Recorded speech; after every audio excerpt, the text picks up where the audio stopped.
우리 기쁨의 교회로 부르신 기쁨의 교회만의 특색, 기쁨의 교회만이 감당할 수 있는 사명이 무엇인지 좀 함께 나누면서 여러분이 기쁨의 교회로 인도된 그 이유와 목적들이 무엇인지 발견하는 그런 시간 되었으면 좋겠습니다. 그래서 오늘 그 첫 시작으로 이게 발음을 잘해야 되더라고요. 제가 요즘 영어 회화를 듣고 있습니다. 네, 선생님들 계시는데요. R은요, 이렇게 혀 뒤로 이렇게 해야 된다고요. L은 이제 혀가 잘 배웠죠. 이거는 L이 아닙니다. 네, 잘 안 되는 거예요. 어반 미니스트리에 대해서 따라해보겠습니다. 얼반 미니스트리. 되게 민망하네요, 선생님 계시니까. 아무튼 도회지라는 뜻이죠. 그죠? 얼반 미니스트리, 사역. 네.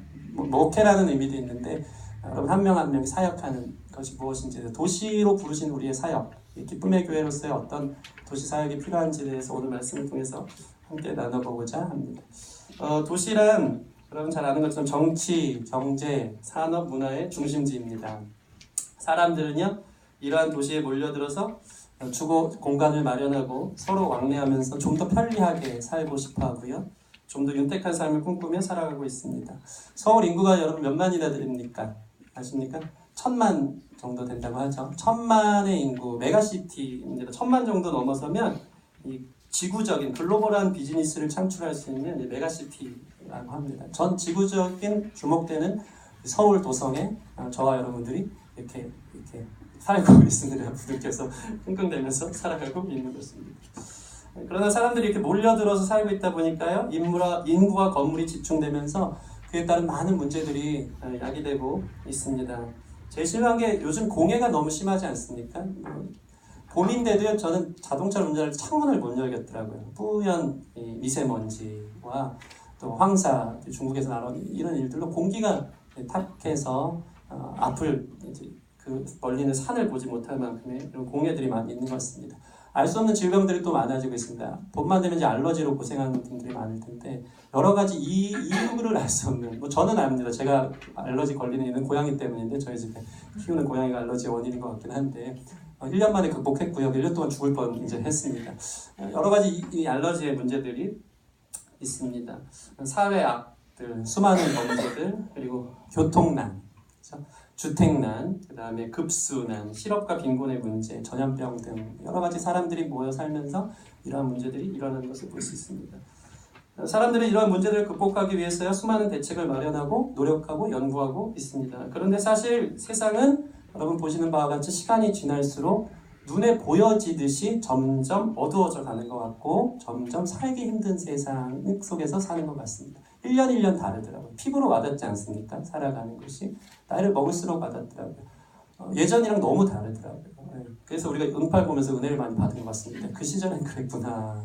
근데 지금은 저자 찾을 수 없는 이웃집과 꼭꼭 문을 잠그고 살아가고 있는 이 모습들을 보면서도 세상 많이 변했다. 편리하고 잘 살아보자고 도시로 모였는데 갈수록 험악한 세상 돼가는구나. 이게 여러분이 다 느끼는 도시의 모습일 것입니다. 입에 담을 수 없는 범죄들은 늘어갑니다. 이제는 다 이게 이미 바뀌었다 그러나요? 어떤 기사 봐도 또 그렇구나. 너무 우리가 감정적으로 이제 너무 무뎌질 만큼 심각한 죄악들이 영화 속에서나 이루어질 것 같은 그 이상의 일들이 그냥 뉴스를 보면 나타나는 게 오늘날 일어나는 게 사회학적인 범죄적인 일입니다.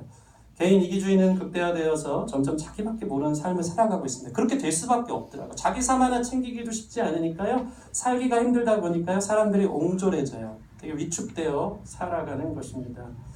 돈이 너무 돈 쓰기 무섭고 다른 사람 베풀면서 살기 무서운 세상이 되어서가는 것이죠. 정치, 경제, 사회 총체적 난국에 시달리고 있습니다. 물가는 올라갈 대로 올라가고 있고요. 제가 이 얘기 듣고 되게 충격받았습니다. 사람 숫자보다요, 이 서울과 이 한국에는요, 집이 더 많이 있대요. 여러분 그 사실 아십니까? 개인 한 명당 한 사람씩 들어가도 남을 만한 부동산이 집이 있는 거예요. 어떤 책을 봤더니 한 사람이 소유한 그 집 중에 제일 많이 소유한 게서 1041개인가를 자기 집을 소유한 게 1등. 책에 보니까 그게 무슨 숫자인가 해서 1041, 960, 500몇 개 이렇게. 그러니까 이렇게 사람보다 집 숫자가 훨씬 많음에도 불구하고 내 집 마련은 하늘의 별 따기 같은 그런 이상한 세상 속에 살아가고 있습니다. 사람은 이렇게나 많은데 사람들은 외롭습니다. 그죠?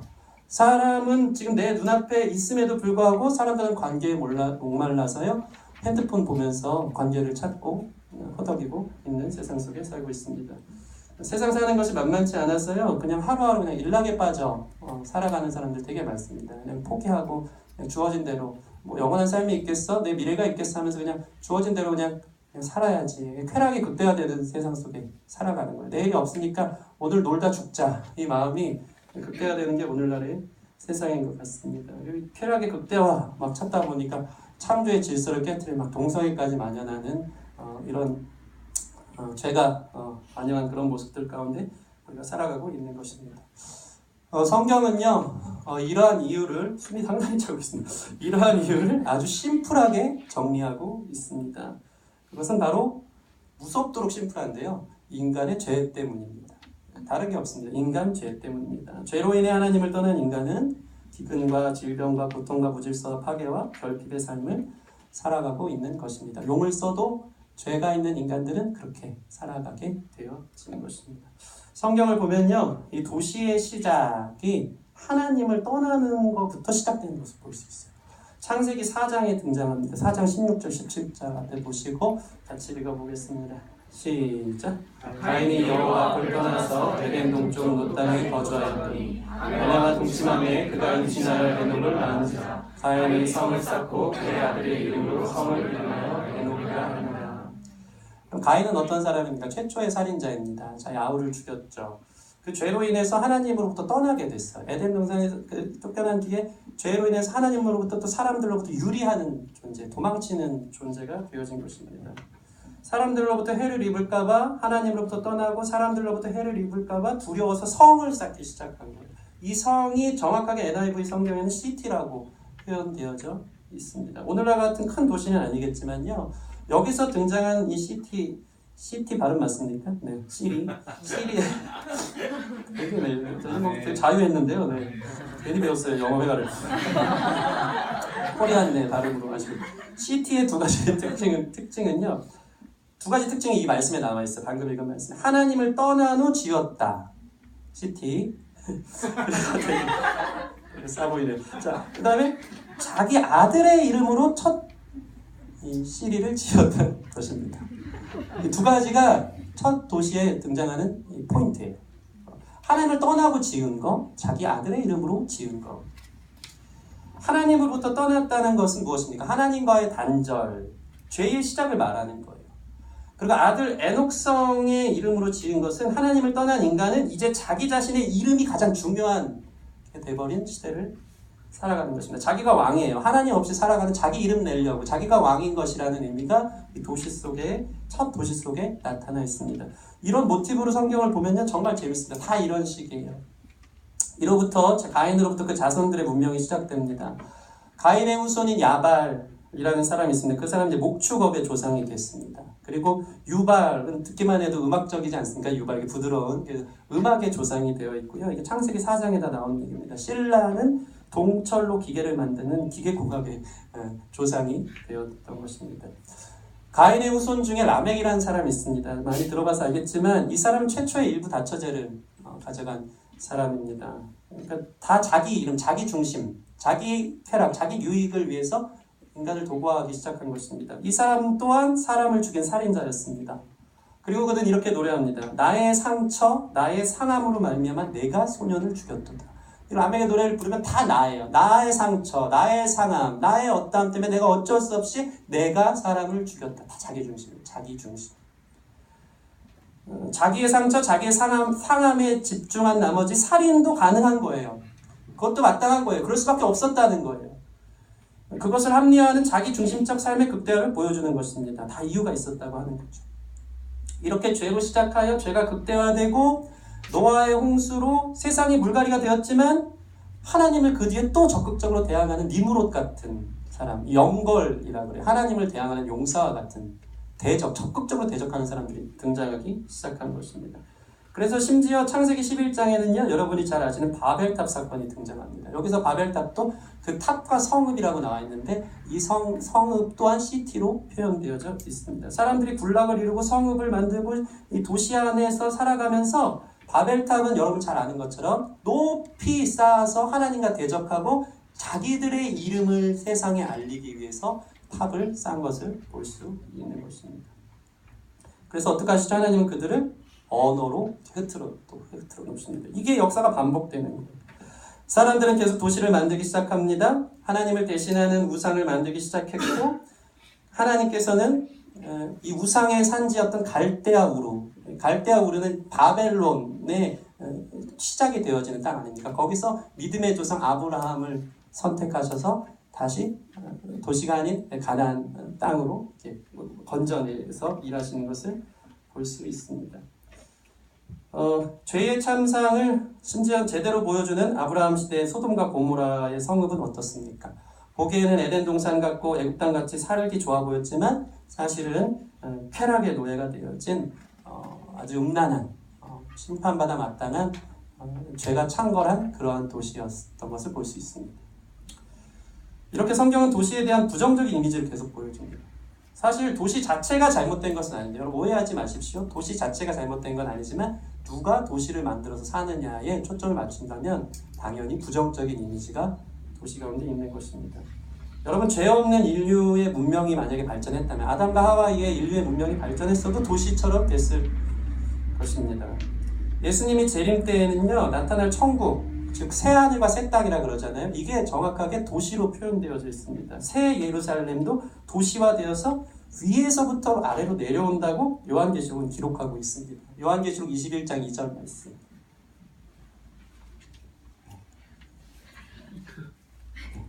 예송아? 네. 마지막에 수련회 때 이거 많이 예송아 없나요? 네. 21장 2절만 없나요? 제가 읽어드리겠습니다. 잘 들어보세요. 또 내가 보매 거룩한 성 새 예루살렘이 하나님께로부터 하늘에서 내려오니 준비한 것이 신부가 남편을 위하여 단장한 것 같더라. 여기에서 등장하는 거룩한 성 새 예루살렘에서 이 거룩한 성이 홀리시티예요. 홀리시티. 문명의 발달 속에 이 그림이 시티, 도시의 이미지로 위에서부터 거룩한 성이 내려오는 것입니다. 그런데 이 홀리시티와 사람이 만들어낸 시티는 차이가 있습니다. 새성 예루살렘은 하나님께로부터 내려온 것이고요. 가인의 에녹성은 하나님으로부터 떠나서 만든 차이가 있는 것입니다. 그래서 도시는 하나님을 떠난 만든 사람의 문명은 거룩하지 않습니다. 도시는 겉으로는 화려하나 속은 죄의 온상입니다. 저 강남 땅은 너무너무 화려하지만 그 속을 들여다보면 들여다볼수록 많이 부패하고 썩어 있는 것을 볼 수 있습니다. 신약으로 넘어와서는요, 이 시티에 대해서 계속적인 부정적인 이미지를 보여줍니다. 누가복음 18장에는요, 불의한 재판관이 도시에서 등장하죠. 똑똑하고 공부만이한 인텔리지만 불법을 자행하고 어려운 과부를 돌아보지 않는 그 도시에서 중심 잡은 한 기득권 있는 사람의 모습이 누가복음에 나옵니다. 누가복음 8장에서는요, 거라사라는 도시에 군대 귀신 들린 영적, 육체적, 정신적 질병에 시달리는 사람이 나타납니다. 그를 예수님은 고쳐주시죠. 돼지떼 2,000마리나 되는 군대 귀신이었어요. 귀신이 2,000마리나 그 사람한테 들어갔던 것이죠. 도시 속에 살면서 귀신이 그를 완전 장악한 정신적, 육체적 질병에 노예가 된 사람이었던 거죠. 예수님이 그를 한 방에 저 돼지떼로 들어가라고 말씀하십니다. 돼지떼에 들어갔어요. 지난번에 얘기한 것처럼 이 돼지떼 가격 계산해봤다 그러잖아요. 한 8억 정도 되나요? 손실이 큽니다. 돼지떼 한 마리가 갑자기 물에 뛰어들어서 다 몰살하니까 어떤 일이 벌어집니까? 예수님 좋은데요, 이 물질 숭배 사상이 가득한 거예요. 제 돈의 피해가 너무 크니까요, 이 도시에서 좀 떠나주세요. 생명 살리는 건 좋은데요, 제가 물질적으로 너무 손해가 막심하네요. 좀 떠나주세요. 이게 도시에 나타나는 맘모니즘 사상이 등장하고 있는 것입니다. 결국 계시록에서는요, 하나님 없이 세운 이 성읍, 이 도시들은 반드시 심판받을 것으로 보여주고 있습니다.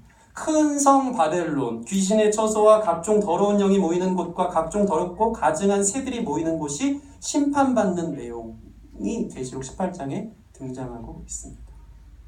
정리하겠습니다.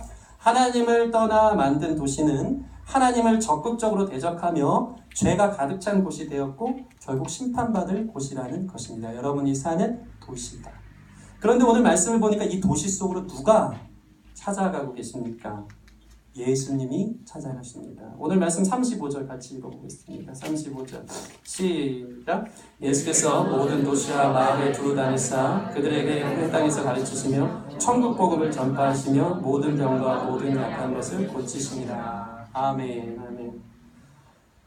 여러분, 예수님처럼 바쁘게 하루를 사신 분이 없습니다. 하루 종일 기회만 되면 회당에 가서 가르치셨고요. 정해진 시간마다 또 천국이 어떤 곳인지, 하나님의 나라가 어떤 곳인지, 기도는 어떻게 해야 되는 것인지 가르치셨습니다. 그리고 전파하셨습니다. 복음을 전하셨습니다. 그리고 밤이 맞도록 병든 사람을 고치시고 귀신 들린 사람을 줄 세워서 종일 치료하시는 일입니다. 이것이 예수님의 사역, 즉 도시 사역이었던 것입니다. 가르치고, 티칭, 전파하고, 프리칭, 고치십니다. 힐링. 따라해보겠습니다. 티칭, 프리칭, 힐링. 이 세 가지가 와닿으시죠? 여러분 확 와닿으시죠? 아멘. 감사합니다. 이 세 가지가 예수님의 도시 사역이었어요. 가르치고, 전파하고, 치료하는 일. 가르치고, 전파하고, 치료하는 일. 도시는 부정한데, 도시는 죄의 온상인데 예수님은 그곳에 들어가셔서 혼탁한 세상에 맑은 물을 부어주고 계신 거예요. 어두운 세상에 빛이 되어주십니다. 여러분, 교회는 무엇입니까? 주님의 몸입니다. 주님이 하신 일을 우리가 하는 것인 줄 믿습니다. 우리 교회는 얼반 미니스트리를 핵심 가치로 두고 있습니다. 바로 이것은 도시 사역을 이야기하는 것입니다. 이 도시 사역은 예수님 따라하는 사역이 되어야 될 줄 믿습니다. 저희 기쁨의 교회는 말만 얼반 미니스트리가 아닙니다. 진짜 도시 중심에 있습니다. 교통의 요충지인 서울역이 불과 차 타고 1분 거리. 제가 걸음으로, 제 걸음으로는 사실 한 5분까지도 끊을 수 있습니다. 근데 걸음을 한 10분 거리 하면 멀리 있네 이런 느낌 들을까봐 제가 불과 차 타고 1분 거리라고 상당히 가까운 느낌. 네. 교통의 요충지 서울역. 차 타고 5분이면 누가 밟느냐에 다르겠지만 문화의 중심지인 이태원이 제가 가장 좋아하는 이태원. 네. 그것을 늘 탐방하고 싶고 구경하고 싶은 이태원. 네. 사역 중심으로 가고 싶은 겁니다. 네. 준비 없이 아무나 가면 안 됩니다. 신학생들 함부로 거기 갔다가 아직까지 못 나온다는 이런 얘기도 있습니다. 걸어서 명동까지 갈 수 있습니다. 그죠? 젊은이들이 지내는 곳. 차 타고 5분이면 시청이 있습니다. 재밌지 않습니까, 우리 교회?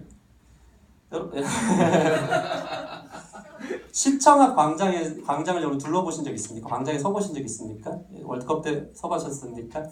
저 예전에 이제 시청 앞 광장에서 땅밟기 기도 이제 했던 적이 있습니다. 거기 땅밟기 기도하기가 진짜 좋습니다. 왜냐면 둘러보면요, 거기 세워 있는 모든 건물들이요, 도시의 모든 것을 상징하는 건물들이 다 있어요. 광장에서 돌아서 딱 보면요, 그 건물들이 다 있어. 언론사가 있고요, 교육에 관한 것, 여행사, 금융, 관광, 호텔, 정치, 경제, 문화에 관련해서 없는 건물이 없어요. 다 이렇게 하나님 고쳐달라고, 이 도시를 상징하는 이 도시들을 고쳐달라고 땅밖에 기도하기 딱 좋은 곳이 불과 5분 거리의 시청에 있는 곳입니다. 저희 교회에서 10분만 걸어 올라가면요, 서울을 대표하는 서울타워, 남산타워가 있습니다. 기쁨의 교회는 말만 얼반 미니스트리가 아니고 진짜 도시 중심에 있는 교회로 하나님이 부르셨다는 것입니다. 여러분, 우리는 교회고 우리가 다니는 교회는 도시 중심에 있습니다. 이것은 주님의 부르심입니다. 만약 여러분이 단지 개인의 신앙생활의 유익을 위해서 학원 수강 신청하듯이 헌금을 드리고 수강료를 내고 예배가 좋다며, 말씀이 좋다며, 친구가 좋다며 모여든다면 이것은 교회로 부르신 예수님의 높은 부르심을 아주 낮은 차원으로 평가절하하는 일이 되어지는 것입니다. 교회는 결코 그렇지 않습니다. 교회는 세상 모임이나 사교 모임이 아닙니다. 교회는 세상의 빛과 소금입니다. 저희 교회는 비록 작고 연약하지만 그 높은 부르심의 정신이 살아있어서 이 서울 도시를 대표하는, 상징하는 영적 기류를 바꿔놓는 교회가 되어야 될 줄 믿습니다. 사람들이 많이 모이는 아파트촌이나 신도시로 우리 교회는 가지 않았습니다. 교세를 확장하고 교인수를 늘리는 목적이 아닙니다. 도시 사역을 하기 위해서 주께서 서울 도성 중심에 우리 교회를 세우신 줄 믿습니다. 저는 요즘 신삼국지라는 드라마를 보는 게 취미입니다. 5년 전에 했던데요. 여러분도 봤으면 좋겠어요. 목사가 설교 시간 이런 거 보라고. 제가 너무 재밌게 보는데 95편짜리라는 게 이제 NG입니다. 상당히 길죠. 한 35편까지 봤습니다. 죄송합니다. 그래도 설교 준비 열심히 하고 있습니다. 목사님 열심히 하시는데 제가 설교 이거 봤더니 한 10시간을 앉아서 끙끙 앓다가 나오더라고요. 죽을 맛이에요. 너무 힘들어요. 너무 힘들어요. 가진 게 없고 아는 게 없어서 쥐어짜면서 이 본문 말씀도요, 얼마나 기도하면서 정한지 몰라요. 도시가 뭐냐? 도시 사역은 어떻게 하지? 막 이 세 가지를 가르치고 전파하고 치료하는 이 도시 사역의 핵심이 막 다 찾아봤어요. 뭐 요셉의 이야기들 찾아보기 시작하고 뭐 다 이제 뭐 사도행전에 나오는 도시교회 일들 다 찾아봤는데 기가 막히게 이 말씀이 있더라고요. 도시와 성읍을 다니시면서 사역하셨던 예수님의 이 세 가지 사역이 다 도시 사역이더라고요. 끙끙 앓을 때가 성령님이 불쌍해서 도와주실 때가 많습니다. 아무튼 아멘 감사합니다. 이 신상국지라는 것 보면 여기 등장하는 유비라는 사람이 정말 대단합니다. 인의 군자라고 불러지는데요. 군사는 늘 3천, 4천밖에 안 됩니다. 그런데 낄 때 안 낄 때 다 낍니다. 거하는 근거지가 없어요. 이 사람은 맨날 이쪽 저쪽 피해 다니고 어디 얹혀 살아요. 성격 좋아가지고 다 받아주긴 합니다. 싸움은 맨날 집니다. 근데 늘 싸워야 할 자리에 꼭 나타납니다. 한 헌재의 재위를 위해서라면 조족은 100만이어도 상관없습니다. 맨 앞장에 선봉대로 서서 원소랑도 결탁하고 이 사람하고 결탁하고 해서 싸우는 거예요. 제가 이거 보면서 은혜를 많이 받습니다. 결론은 이런 유비에게 사람이 붙더라고요. 민심을 얻기 시작하니까 천하를 얻기 시작한다고요. 용장, 관우, 장비, 조은 따라갈 주군이 없다고 한탄하는 제야에 묻혀서 살고 있는 제갈공명도 유비를 보면서 삼고초려한 유비를 보면서 나의 주군이요 하면서 천하를 호령하기에 합쳐지는 것을 볼 수 있습니다. 그 뒤는 잘 모르는데 여기까지 본 거예요. 이게 30편까지 이렇게 제갈공명 진짜 잘생긴 사람을 설정해 놨더라고요. 그래서 재밌게 만들었습니다. 여러분 우리 교회는 한 헌재, 한 나라의 부흥을 위함이 아닌 하나님 나라의 부흥을 위해 모인 교회인 줄 믿습니다. 도시를 향해 싸워야 할 싸움을 싸우는 교회가 되어야 될 줄 믿습니다. 작고 연약하지만 세상이 따라올 수 없는 높은 가치와 부르심을 안고 가르치고 전파하고 치료하는 데 바쁜 교회가 되기를 바랍니다. 좀 더 자세히 설명해 드리겠습니다. 예수님은 먼저 가르치셨습니다. 티칭 하셨습니다. 특별히 예수님은요 제자들과 그를 따르는 사람들에게 깊이 있게 가르치길 좋아하셨어요. 제자들에게 천국을 비유로 들어서 가르치기 시작했습니다. 팔복을 가르쳐 주셨고요. 기도를 가르쳐 주셨습니다. 가르치는 사역은 매우 중요합니다. 왜냐하면 가르쳐서 그들을 제자 삼아야지 땅끝으로 나가 복음을 전파할 수 있도록 내보낼 수 있기 때문입니다. 주님이 주로 가르친 건 그거예요. 사람은 떡으로만 사는 것이 아니고 하나님의 말씀으로 사느니라. 여러분 교회에서 이 가르침 받기를 원합니다. 사람 떡으로 사는 거 아니고 말씀으로 사는 겁니다. 여러분 이 말씀은요 예수님이 광야에서 마귀의 시험을 받을 때 마귀를 물리치신 말씀이에요.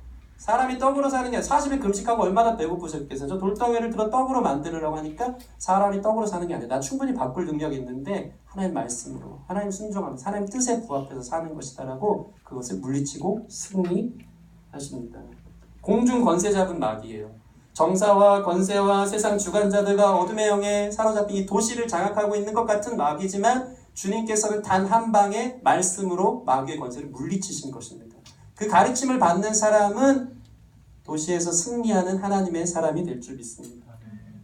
하나님의 사람들은 도시 사역을 하기 전에요 광야에서 말씀으로 훈련받는 시간이 다 있었어요.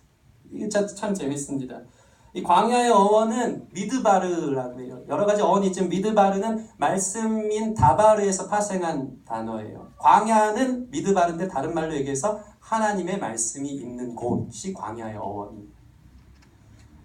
여러분 세례요한은 빈들 광야의 미드바르에서 이사야의 말씀으로 주님의 부르심을 받고 훈련되어져서 도시로 나와서 하나님 나라를 선포하고 회개의 복음을 전했습니다. 모세는 광야에서 40년간 훈련받고 애굽의 메가시티로 들어갈 것입니다. 이스라엘 백성들은 광야에서 40년간 훈련받고 가나안 도시로 정복하러 들어간 것입니다. 여러분만의 광야가 있기를 바랍니다. 그것이 바로 이 기쁨의 교회 되기를 바랍니다. 광야에서 가르침을 받아야 됩니다. 말씀으로 티칭을 받기를 바랍니다. 여러분이 훈련되어지는 곳, 여러분이 가르침을 받는 것이 되어야 됩니다. 세상에 희석되고 세상 때가 다 묻어서 교회 오지만 교회 와서 한 주 동안 쌓여있던 죄악들을 씻어내는 이 영적 세탁소를 넘어서는 저와 여러분 됐으면 좋겠습니다. 한 주 동안 세상에서 상처받은 마음들을 치료하는 영적인 병원을 넘어섰으면 좋겠습니다. 여기는 군사훈련소입니다. 가르침 받아서 전파하려고 주님께서 여러분을 이 자리로 부르신 줄 믿습니다. 말씀으로 사는 법을 배우시기 바랍니다. 여러분 훈련을 하는 거예요. 가르침의 훈련. 근데 훈련은 여러분 잘 아시는 것처럼 최종 목적은 아니죠. 훈련은 꼭 결과물로 실전 싸움이 있어져야 돼요. 근데 많은 성도들이요, 훈련으로 마무리할 때가 너무나도 많습니다. 이게 너무 많아요. 훈련 이상이 없어요. 야성이 없고요. 실전 체험이나 부딪혀본 이 A매치 경험이 없는 성도들이 너무 많습니다. 주구장창 배우기만 합니다. 교회에 갇혀서 계속 성경 공부를 합니다. 여러분 그 정도 배웠으면 됐으니까 이제 좀 나가보십시오. 나가면 실전 싸움 경험이 더 세워질 줄 믿습니다. 물론 훈련이 없으면 안 됩니다. 세상은 그렇게 호락호락하지가 않습니다. 도시사역 함부로 나갔다가 귀신 들려 돌아올 수도 있습니다. 여러분 노숙자 사역, 상담 사역, 구제 사역은 반드시 필요한데 함부로 했다가 감당 못할 때가 있습니다. 준비되어져야 됩니다. 그러나 때와 시기가 되면 반드시 주께서 필요에 따라 우리를 나가게 하실 줄 믿습니다. 10년, 20년 성경 공부만 하고 리더 훈련만 받고 공부만 하고 이 학교 저 학교 참석만 하지 마시고 나가기 위해 가르침 받는다는 걸 꼭 기억하십시오. 여러분이 말씀으로 채워져야 되는 이유는 나가기 위해서. 특별히 교회는요, 이 도시사역을, 저희 교회는 도시사역을 내세운 교회로서요, 제가 팀 케일러 목사님의 도시사역에 관한 10가지인가 내용이 짧게 한 3분짜리가 나와 있는 걸 봤어요. 한 10분짜리인가. 거기서 주목할 만한 한 가지가 있었어요. 여러분에게 같이 나누고 싶습니다. 도시사역을 세운 교회로서 어떤 걸 가르쳐야 되냐면요, 신앙과 직업을 통합시킬 수 있도록 돕는 가르침이 세워져야 돼요. 다시 말해서 우리가 이것들을 우리 리더 성경 공부하면서 많이 공감했습니다. 어떤 거냐면 우리가 도시에 사는 이유는 여러분 일하기 위해서고요. 그렇죠? 자신의 전문 분야가 있기 위해서 도시에 살아가는 것인데 교회는 따라서 여러분의 전문 분야, 사회생활, 직장생활에 대해서 말해줘야 되는 거예요. 거기서 어떻게 전파하고 어떻게 살아가야 되는지를 증거해주는 교회가 될 수 있는 가르침이 있는 그런 교회가 되었으면 좋겠습니다. 직장생활보다 교회생활에 뛰어들게 하지 말라는 거예요. 많은 개척교회가 성도 한 명 나가면 막 벌벌 떨고 있습니다. 내 교회 와서 섬겨야지 않겠냐? 막 이렇게 자기 교인 교회 안에만 가둬두려고 합니다. 그러나 도시사역은 그렇게 얘기하지 않습니다. 성도들을 파송하기 위해서 가르치는 것입니다. 헌신된 제자들이 어떻게 하면 직장에서 어떻게 영향력을 가져야 되는지를 준비시키는 것입니다.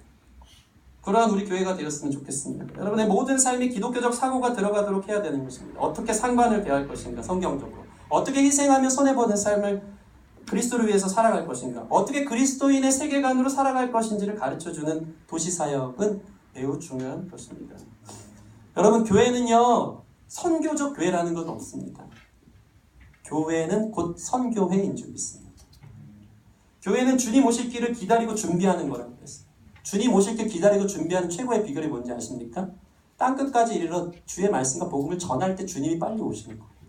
선교적 교회, 물론 그 말들을 많이 쓰지만 교회 곧 선교라는 의미가 저와 여러분 가운데 새롭게 새겨지기를 바랍니다. 우리 교회가 가족, 종교, 교육, 문화, 미디어, 경제, 정부, 과학의 영역 속에서 여러분을 파송하기를 원합니다. 여러분은 왕같은 제사장이며 주님의 구원의 기이한 빛을 선전하는 하나님의 사역자들임을 믿습니다. 여러분, 사실 교회의 목회자는요 1%예요. 우리 교회는 좀 한 5% 되나요?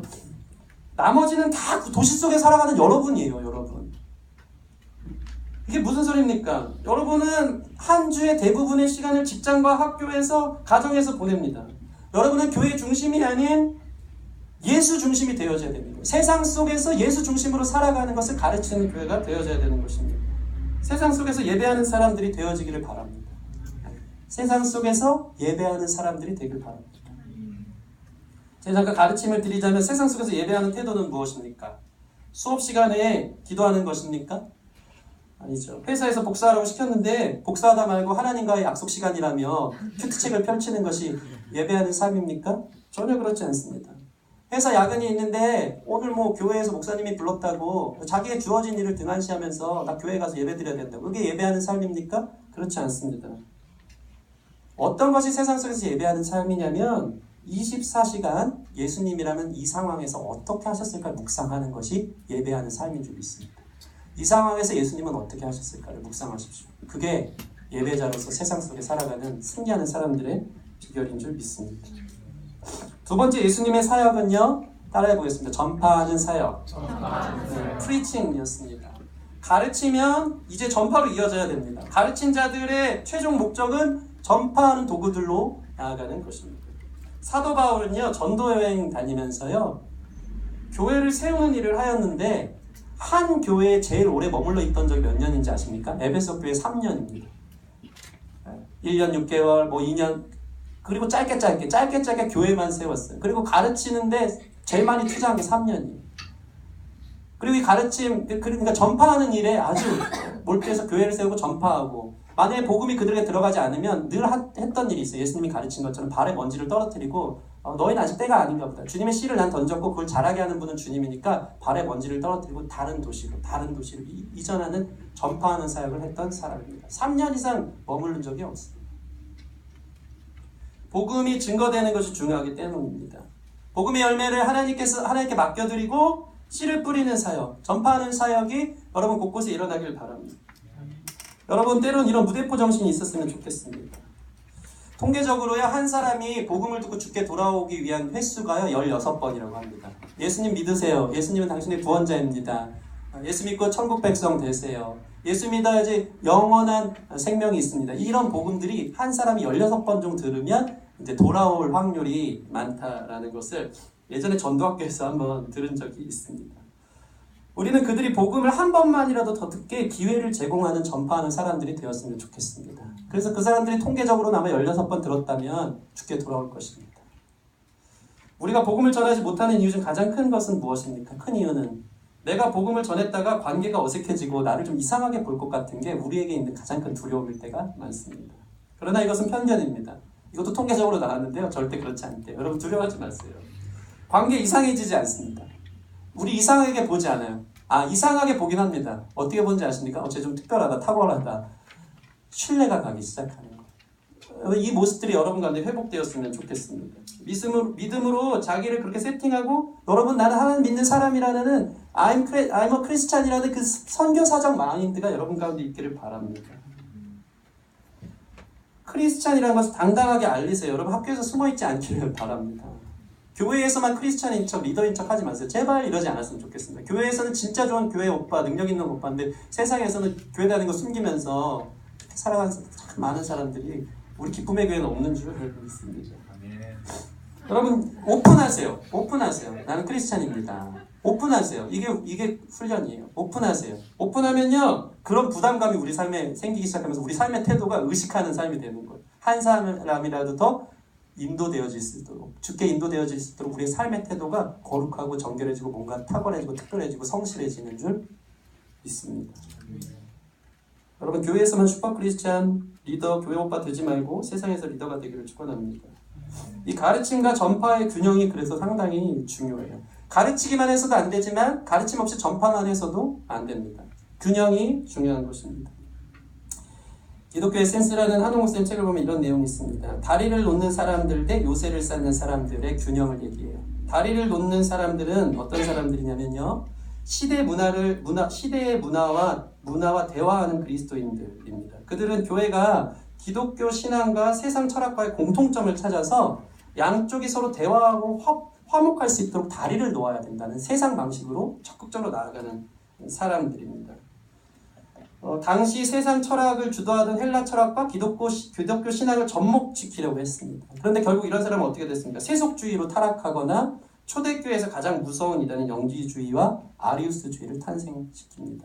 아리우스주의는 예수님의 신성을 부인하는 것이죠. 반면 요새를 쌓는 사람들은 어떻습니까? 헬라와 로마의 문화를 포용하는 것은 우리 자신의 믿음의 근간을 흔들어 놓는다고 생각하는 거예요. 그래서 크리스찬은 세상과 단호히 단절되어야 한다고 믿었습니다. 그래서 세상과 교회를 완전히 단절시킨 극단적인 보수주의와 폐쇄주의로 전락해버린 것입니다. 그러다 보니까 내부적으로는요, 누구 신학이 옳고 누구 말씀이 옳는지 내부적으로는 갈등이 심해지면서 서로 대립하고 분열되는 아픔을 겪게 되는 것입니다. 이 다리를 놓는 사람들과 요새를 쌓는 사람들, 다리를 놓는 사람이 전파하는 사람들이라면 요새를 쌓는 사람들은 가르침에 충실한 사람들, 이 두 개의 균형이 온전할 때 바른 도시사역이 이루어질 줄 믿습니다. 하나님, 우리가 양극단이 아닌 균형을 잡기를 원하십니다. 세상 속에 들어가지만 세상에 의해 타락하지 않는 빛이 되어지는 저와 여러분들 되었으면 좋겠습니다. 점점 힘들어하시는 여러분 때문에 말이 상당히 빨라지고 있지만 계속해서 저는 증거하도록 하겠습니다. 들을 게 있는 자는 듣기를 바랍니다. 나가셔도 좋습니다. 와, 막 나가고요. 아씨, 사역하라 하자 막 이렇게. 나가지 마세요. 네. 세 번째, 예수님의 주된 사역은 고치시는 힐링 사역이었습니다. 여러분, 오늘날 정신적, 심리적으로 온전한 사람들이 거의 없습니다. 여러분 자신을 보면 아시죠? 10년 후, 20년 후면요, 더 병리적인 현상들이 나타날 것입니다. 좀비들이 나타나는 사람들 우리가 살아갈 것입니다. 좀비 같은 사람, 좀비처럼 사는 사람들이 비일비재하게 여기저기서 튀어나올 것입니다. 다음 세대 아이들은요, 공부의 스트레스, 극단적으로 사는 거예요. 그거 해결하려고 또 PC방에서 쩔어서 이제 왔나? 다음 세대. 안녕. 네. 교회로 와서 다행입니다. 애들이 이상해지고 있어요. 여러분, 그러다 보니까 심리 상담학 쪽이 점점 대두되고 있습니다. 그 수요가 많기 때문입니다. 알 수 없는 질병들에 시달립니다. 스트레스로 인한 현대의학이 풀지 못하는 수많은 병들이 계속해서 나타납니다. 불면증, 우울증, 자폐증, 공황장애, 대인공포증, 분노조절장애. 최근에 네이버에서 크게 이슈가 된 게 하나 있더라고요. 제가 봤더니 그 장애는 뭐냐면 충동조절장애입니다. 충동조절장애. 제가 한번 얘기해 줄게요. 여러분 진단해 보세요. 나는 충동조절장애가 있는지 없는지.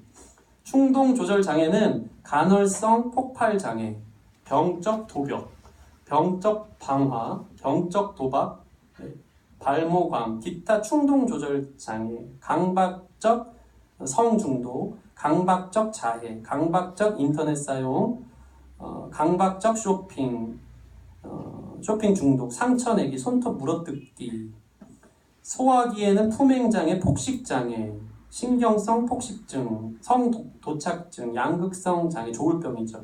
주의력 결핍증, 과잉 행동 장애, 물질 사용 장애, B형 인격 장애, 뭔지 하나도 모르겠어요. 되게 많아요. 충동적 행동을 동반하는 신경과적 질환, 파킨슨병을 포함을 하는 넓은 개념이지만 대개는 좁은 의미로 간헐성 폭발 장애, 기타 충동 조절 장애까지 가리키는 것이다. 손 들어보세요. 제가 이런 증상이 있습니다. 폭식 장애가 막 있습니다. 여러분 모두가 중독과 강박에 시달리고 상당히 충동적인 세상 속에 살고 있습니다. 우리 승리가 걱정입니다. 저는 너무 충동적이기 때문에 이게 되게 웃기더라고요. 예전에는 책 보면서 애들 크잖아요. 그러니까 인내가 있는데 요즘은 동영상 보다가도 보기 싫으면 탁탁 인내가 없어요. 충동적이에요. 상당히 필요 안 하면 꺼버리고 보고 싶으면 바로 볼 수 있고 막 이게 이런 문화 속에 사니까 이 내면의 인격에 항상 잘 안 되는 것입니다. 뭐 승리가 충동 조절 장애가 있는 것은 아직은 아니고요. 네, 건강하게 은혜로 받고 있습니다. 여러분 교회는 이렇게 모인 사람들을 치유하는, 고치는 곳인 줄 믿습니다. 이것은 천국의 모형입니다. 보좌에서 흘러나오는 생수의 강이 만국을 치료한다고 했거든요. 우리 교회가 그러한 교회 되도록 여러분 기도해 주시기 바랍니다. 기쁨의 교회 문턱만 넘어와도 치료가 되는 역사가 있기를 바랍니다. 영적인 분위기와 기류가 다른 거예요. 다른 공기가 느껴지는 거예요. 교회 왔더니 다른 느낌, 살아있는 느낌, 이전에 경험하지 못한 평안과 사랑의 그 따뜻한 주님의 품이 느껴지는 곳이 기쁨의 교회 되었으면 좋겠습니다. 그것이 오늘날 외롭고 지친 질병에 시달리는 도시사역에서 꼭 필요한 치유 사역인 줄 믿습니다. 예배가 은혜가 있었으면 좋겠어요. 눈물이 있었으면 좋겠어요. 힐링이 있었으면 좋겠습니다. 참 감사한 건 기쁨의 교회에 이런 은혜가 있다는 것입니다. 믿으십니까? 말씀을 통해 예배를 통해 은혜를 경험하고 사람들이 계속 오고 있어요. 계속 기근에 시달렸던 사람들이 와서 체험을 경험한다는 것입니다. 여기서 제외되는 사람이 아무도 없기를 소원합니다. 예전에 노숙자 한 분이요 저희 교회에 와서 예배를 드린 적이 있습니다. 저 끝에 앉았었습니다. 저는 그런 분들을 어떻게 도와줘야 될지 잘 사실 모릅니다. 그냥 할 수 있었던 것은 그냥 안타까운 마음으로 볼 뿐이죠. 저는 성도들이 그 옆에 앉으면 불편할까봐 제가 그 옆자리에 앉아서 목사님 말씀을 들은 적이 있습니다. 제가 그때 할 수 있는 단 한 가지는요 그거더라고요. 코를 이렇게 막고 설교를 듣는 방법밖에 없었습니다. 냄새가 너무 심한 거예요. 이렇게 하고 듣고 있는 목사된 내 자신을 보는데 얼마나 초라하고 요거 하나 극복 못해가지고 이렇게 하고 주여 하면서 내 수준이 그거야. 난 전혀 준비되지 않은 이 마음이 상당히 어려웠습니다. 품고 안아주기는커녕 옷을 벗어주기는커녕 예전에 요한 목사님은 제일 좋은 잠바 하나 노숙자한테 벗어주던데 아멘 막 이러고 저는 벗어주기도 싫고요. 이러고 있는 거예요. 너무 초라했던 거죠. 이 코가 상당히 민감해져 있었습니다. 설교를 코로 듣고 있었어요. 냄새가 그래도 내가 할 수 있는 건 커버막 치는 거다. 성도들 여기 냄새 나니까 좀 저 건너편에 앉으세요. 이런 느낌으로 하는데, 성도들이 그때 제가 설교와 상관없이 혼자 은혜 받은 적이 있는데요. 그게 그날인데요. 성도들이 갑자기 이분이 노숙자인 줄 모르고요. 그 앞자리에 한 명씩 앉고 제 옆에 앉기 이제 시작한 것입니다. 그리고 놀라운 일이 있었습니다. 뭐냐면 성도들 한 명 앉았을 때 느껴지는 깨끗한 향기를 여러분 아십니까? 코가 예민하다 보니까 누가 와서 앞자리에 앉는데 형제든 자매든 상관없어요. 그렇게 반가운 냄새, 너무 깨끗한 씻고 온 냄새, 진한 향수 냄새가 제 코를 희석시켜주고 있는 거예요. 자유를 얻었습니다. 행복해지기 시작한 것입니다. 그때부터 노숙자분의 그 냄새가 안 나고요. 얼마나 고마웠는지 몰라요. 그분들이 한 명 한 명 앉을 때마다 향기가 극대화되면서 이 냄새가 사라진 것입니다. 교회란 이런 것이구나. 세상의 냄새에 찌들었던 사람들이 교회에 오면 언제 그랬냐는 듯이 그 분위기 안에서 세상 냄새가 사라지게 하는 것. 사랑 냄새, 성도 냄새로 덮어서 그들 고쳐주는 것. 그게 교회라는 생각을 말씀과 상관없이 은혜 받은 적이 있습니다. 여러분, 제 얘기를 그냥 표면적으로 들어서 향수 뿌리고 다니고 이제 그렇게 적용하지 않기를 바랍니다. 예수님 향기가 났으면 좋겠습니다. 그럴 때 세상에서 겪어보지 못한 이 교회 문턱을 넘어서서 겪게 되는 놀라운 힐링이 세상 사람들에게 부어질 줄 믿습니다. 예수님 참 멋있는 분이셨어요. 예수님 누가복음 보면요, 기도할 땐 산에 올라가시는데요, 제자들 가르치고 힐링할 때는 평지로 내려요. 평지 설교라고 합니다. 평지로 내려. 이게 무슨 의미입니까? 기도할 때는 높은 곳에 올라가도 되는데요, 평지 설교. 교회는 문턱을 낮춰야 되는 겁니다. 누구나 올 수 있도록 문턱을 낮춰서 그들이 다 말씀을 듣고 가르쳐지고 전파되어지는 자리로 설 수 있도록, 그들이 힐링되어지는 자리로 설 수 있도록 여러분 문턱을 낮추는 기쁨의 교회 되었으면 좋겠습니다. 이 세상의 수많은 질병들이 교회로 오면 사랑으로 평강으로 회복되어지길 바랍니다.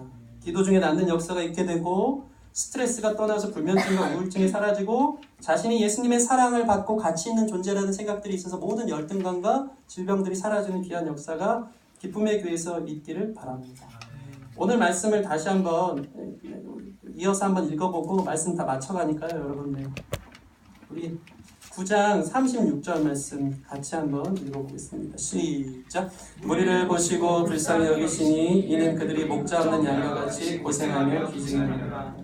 여러분, 중요한 게 36절 보면 중요한 게 있어요. 그게 뭐냐면 우리가 할 수 있는 건 없지만 도시민들을 향한 불쌍한 마음들이 여러분 안에 사역의 시작이라는 것을 기억하시기 바랍니다. 우리를 보고 불쌍히 여기시니, 하나님 전할 수 있는 게 없지만 이 도시에 사는 사람들을 보니, 기쁨의 교회를 인도하셔서 제가 이 도시를 보니 마음이 너무 아픕니다. 어떻게 해야 되겠습니까? 라고 시작하는 것부터가 하나님 부른 사역자의 사명자의 시작인 줄 믿습니다.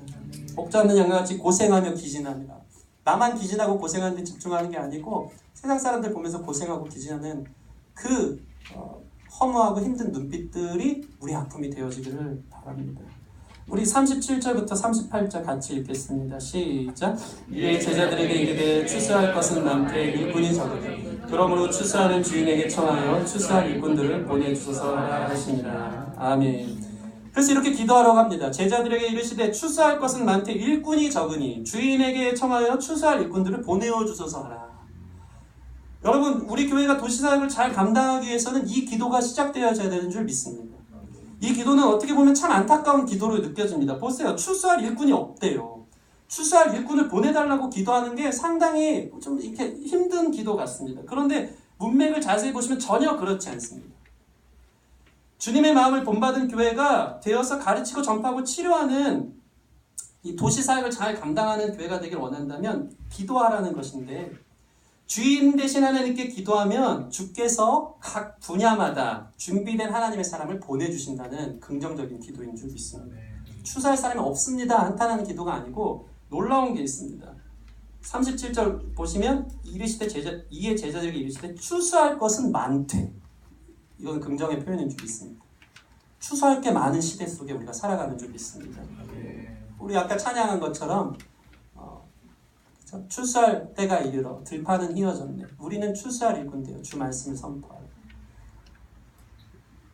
여러분, 세상에 익은 곡식이 많습니다. 세상은 교회 안 된다 개척 어렵다 하지만 지금 이 시대는 추수할 곡식이 너무나도 널려있는 시대인 줄 믿습니다. 될 교회는 됩니다. 기쁨의 교회가 그런 교회 됐으면 좋겠습니다. 의외로 세상의 도시민들은 마음이 무르익었어요. 추수할 때가 된 거예요. 우리가 안 다가가서 그런 것입니다. 세상에서 신물을 느끼고 있고요. 공허하고 외로워서 누가 좀 자기 손 좀 잡아줬으면 하는 수많은 사람들이 널려 있는 줄 믿습니다. 사랑이 필요한, 복음이 필요한 추수를 기다리는 사람들이 도시 곳곳에 있습니다. 여러분이 그들을 추수해내는 하나님의 사람들로 서기를 주님의 이름으로 축원합니다. 이제 우리 교회가 일어나 추수해야 합니다. 주님과 동행해야 합니다. 하루가 바빠야 합니다. 금요 콘서트가 세상과의 소통의 자리로 부흥하길 바라고요. 토요 문화학교, 화요 아카데미가 부흥해야 하는 줄 믿습니다.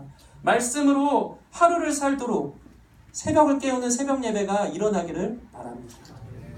이 모든 것을 주님이 행하고 계신 줄 믿습니다. 말씀을 이 얘기를 하고 마치길 원합니다. 우연의 얘기 같지만 참 의미 있는 이야기여서 이 말씀 드리길 원합니다. 여러분, 하나님은 영어로 그 스펠링이 어떻게 되죠? G-O-D 아닙니까? 여기서 D를 빼면 go입니다. go.